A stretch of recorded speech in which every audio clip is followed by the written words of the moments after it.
Ayun, magandang gabi po mga boss. Gusto ko lang i-shout out yung isang boss natin dyan. Yung isang idol natin na isa rin na vlogger. Ayan.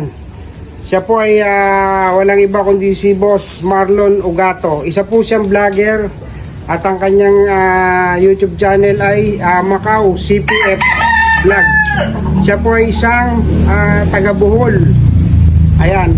Narito po yung isang stag na kanyang ipinasabay sa atin na pure Golden Boy sweater na nanggaling mismo sa Red Game Farm. Ito ay handpick ko na nanggaling sa Red Game Farm. So maraming salamat Boss Marlon. Narito po yung napakagandang stag na ipapadala natin para sa inyo. Makapag-breed kayo ng magagandang palahi na nanggaling sa Red. Thank you, boss. Good morning sa ating lahat, mga kaibigan.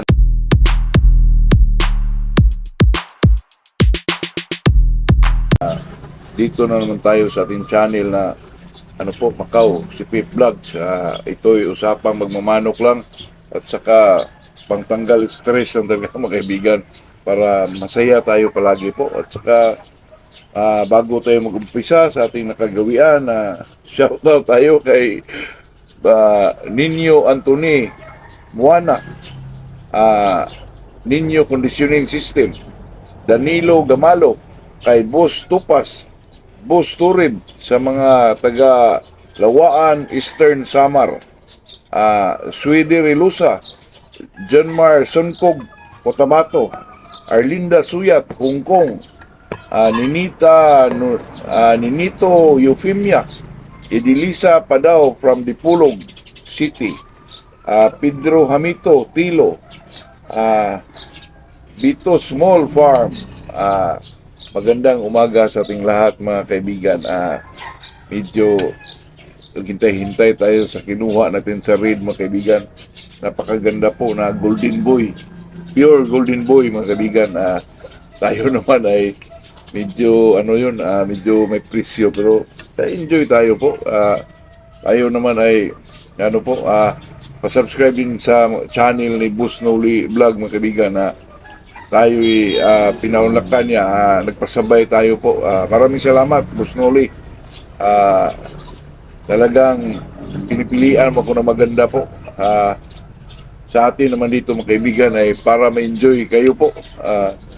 Tayo na may magbinta, mga kaibigan, ay napakamura lang. Ito ay para ma-enjoy lahat sa mga backyard lang ito, mga kaibigan. Bago itong topic natin ngayon ay naano din natin sa comment na nag-topic na si ay lagay ko lang dyan, mga kaibigan. Itong sabi niya, throwback, pwede ba gawing budkak? Maganda ba gawing budkak? Hindi daw yung throwback, mga kaibigan, na marami sila. Kasi itong throwback, mga kaibigan, ito po yung example, mga kaibigan, itong kilso, red kilso, katulad ni Sir Biboy. May nag-throwback na puti po.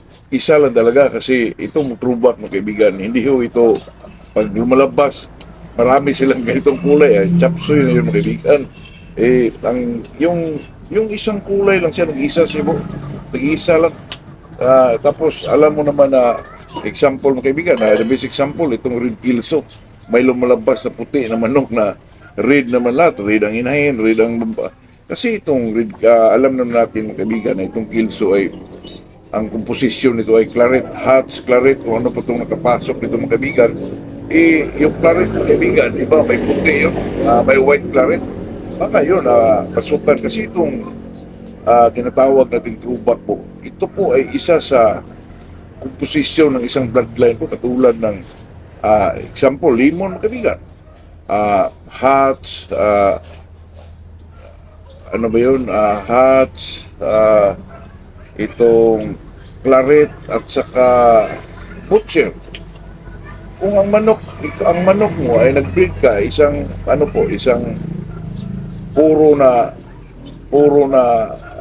ipagpalagay na natin bulik. Tapos may lumalabas na ano mga kaibigan, may lumalabas na example mga kaibigan itong sa limon po, 'di ba? Ang limon mga kaibigan, light 'yon.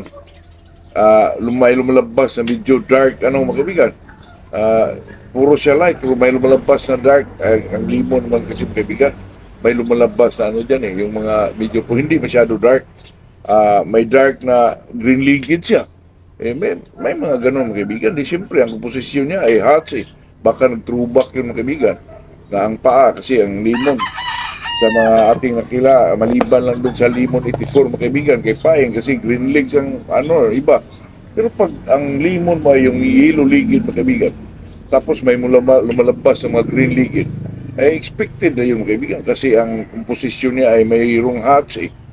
May hats day. Siyempre hats, green ligid yun.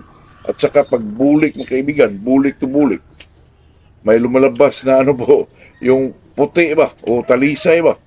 Baka yung bulik na pinanggalingan sa bulik mo ay may komposisyon na talisay po. Kaya lumalabas yung talisay mga kaibigan. Yun lang po. Pero pag sinasabing throwback mga kaibigan, hindi ho yun marami ang lumalabas po. Yung nag-iisa lang sa pag-breed mo, isang batch, talagang isa lang siya. Kaya nagtaka ka, baka nakastahan yung inahin mo ng ibang kulay, gano'n. Pero talagang throwback yung kaibigan. Yung throwback, isa yun sa komposisyon na bloodline na hawak mo po. Yung kung ilan man siyang cruces ang naganap sa, kasi itong bloodline mga kaibigan, isa ito sa ginagawang strain. Strain po ito mga kaibigan na ginagawa ng isang breeder po na composed of hindi lang natin alam kung ilang bloodline sa isang paggawa ng isang strain. Kaya yung mga ganon mga kaibigan, talagang lumalabas yung may lumalabas na kulay sa isa sa mga make-up sa iyong hawak na bloodline po. Kaya ito'y tinatawag na throwback mga kaibigan. Ang tanong kaibigan, ito ba'y pwede gawing broodcock? Nako, napakaganda ho gawing broodcock yung throwback mga kaibigan. Kaya as I've said na isa ito sa mga komposisyon ng iyong hawak na bloodline po. Kaya napagkaganda ito mga kaibigan na gawin ng broodcock po. Kasi isa siya sa haligi ng iyong bloodline. Pwede mo siyang ibalik sa pwede mo siyang ibalik sa pwedeng ibalik sa ina, pwedeng ibalik sa ama. Kung ayaw mo naman sa inbreeding mga kaibigan, pwede mong gamiting broodcock mga kaibigan, na i-cross sa ibang depende lang yun mga kaibigan. Kung gusto mong maibalik yung yung talaga sa bloodline mo, yung gusto mong tumaas talaga ang percentage ng dugo na ginagamit mong bloodline, na pwede mong ibalik doon sa pinsan niya, pwede mong ibalik sa kasin niya, sa lulo niya, mga ganun ba mga kaibigan. Kaya itong throwback mga kaibigan, napakaganda po itong gamiting broodcock po. At saka pira na lang kung maglabas, marami silang ganyang kulay, iba na yun, hindi na yun throwback mga kaibigan, chapsoy na yun. Kaya ito naman sa atin, tayo naman mga kaibigan, di naman tayo eksperto dyan. Tayo ay isang din, tagapanood din sa mga ating idol through social media, at saka in-apply din natin sa ating backyard, magmamanok na backyard, magilgilid, ay talagang ganun po. Tayo naman dito, itong mga nanonood din sa atin na katulad din natin, mga lang mga kaibigan ba, walang mga pira. Ito enjoyment lang talaga mga kaibigan. Kaya itong pag-usapan nating throwback po, napakaganda po ito gawing broodcock mga kaibigan, kasi ito po ay isa sa mga komposisyon na inyong bloodline na hawak niyo po. Depende na lang sa inyo kung saan yung gamiting broodcock, pero ito'y tingnan nyo rin ang away ng naging throwback mga kaibigan, kasi pag magaling, pwede natin i-cross sa mga iba't ibang klaseng manok po.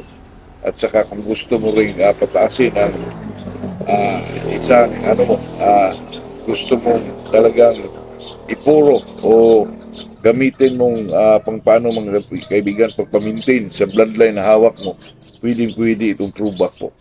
Yun lang masabi ko. Kung ito na may nasabi natin na hindi tukma, pwede rin kayo mag-comment para baguhin din natin mga kaibigan. Yun lang po. Yun lang ang aking pagkakalam tungkol sa throwback mga kaibigan. Good morning sa ating lahat po.